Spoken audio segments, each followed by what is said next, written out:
اس لیے پہلے میں کبھی اسکول نہیں آ سکی ہوں۔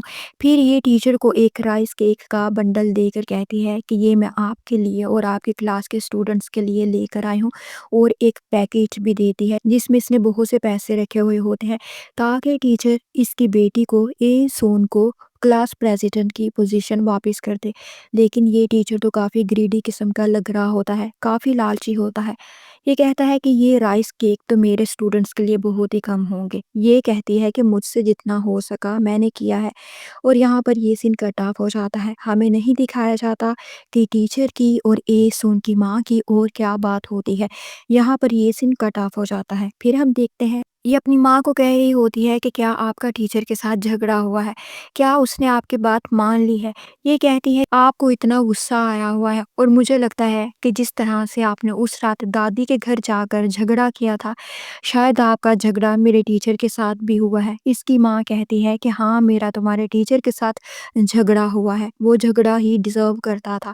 اور یہاں پر پھر ہم دیکھتے ہیں کہ ٹیچر دیکھتا ہے کہ سون کی ماں نے تو اس سے رشوت کے طور پر بہت سے پیسے دیے ہوتے ہیں، اور یہاں پر یہ سین کٹ آف ہو جاتا ہے۔ یہ اپنی ماں کے ساتھ جاتے ہوئے اپنی ماں سے پوچھتی ہے کہ آج آپ نے خود کو بہت ہی اچھے طریقے سے ریڈی کیا ہے۔ اس کی ماں کہتی ہے کہ ہاں میں چاہتی تھی کہ میں نے آج تمہارے اسکول آنا ہے تو تمہارے ٹیچر کو مجھ سے سمندر کی جڑی بوٹیوں کی سمیل نہ آئے۔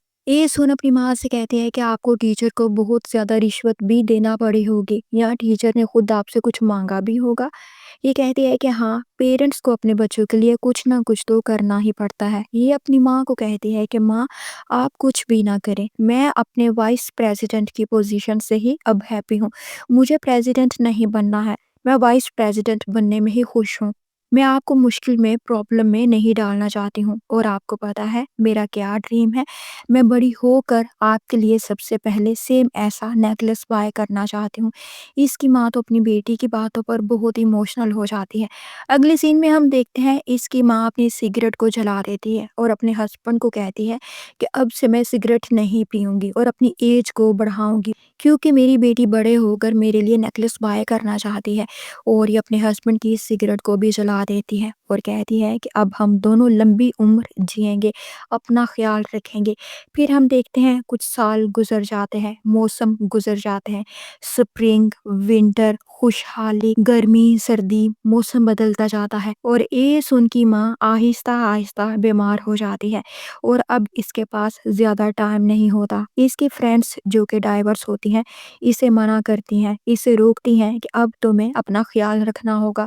یہ کہتی ہے کہ میں اپنے بچوں کو بھوکا نہیں مرنے دوں گی، اگر میں اپنا خیال رکھنے کے چکروں میں پڑ گئی تو میں اپنے بچوں کے لیے کھانا کیسے اکٹھا کروں گی، مجھے کچھ نہیں ہوگا، میں اتنی جلدی مرنے والوں میں سے نہیں ہوں، میں ڈائیونگ کبھی بھی نہیں روک سکتی ہوں، مجھے اپنے بچوں کے لیے فوڈ اکٹھا کرنے کے لیے بار بار ڈائیونگ کرنا ہی پڑے گی۔ یہ ڈائیور لیڈیز اس کو کہتی ہیں کہ ہم تمہارے بچوں کو بھوکا نہیں مرنے دیں گے، ہم سمندر سے جو بھی نکالا کریں گے تم سے شیئر کیا کریں گے۔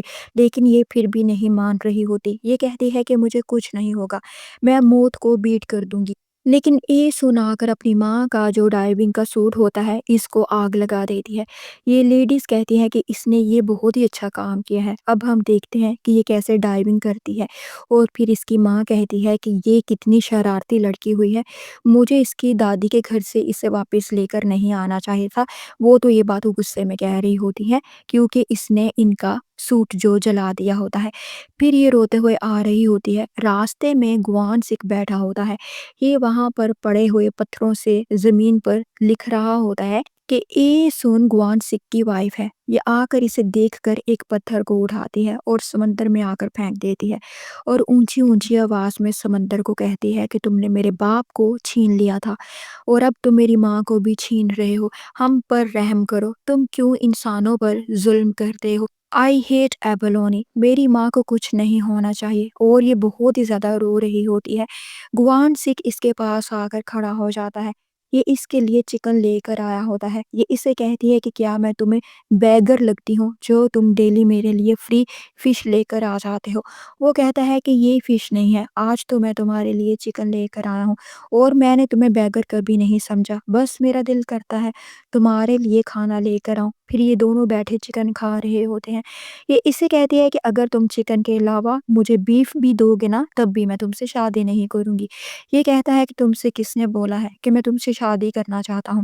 یہ اس کی بات سن کر پاس پڑے ہوئے پتھر کو اٹھاتی ہے۔ یہ جلدی سے دور ہو جاتا ہے کہ کہیں یہ مجھے مار ہی نہ دے، اور یہاں پر یہ سین کٹ آف ہو جاتا ہے۔ اگلے سین میں ہم دیکھتے ہیں ایک رات اس کی ماں اسے اپنے ہاتھوں سے کھانا کھلا رہی ہوتی ہے اور اسے بتاتی ہے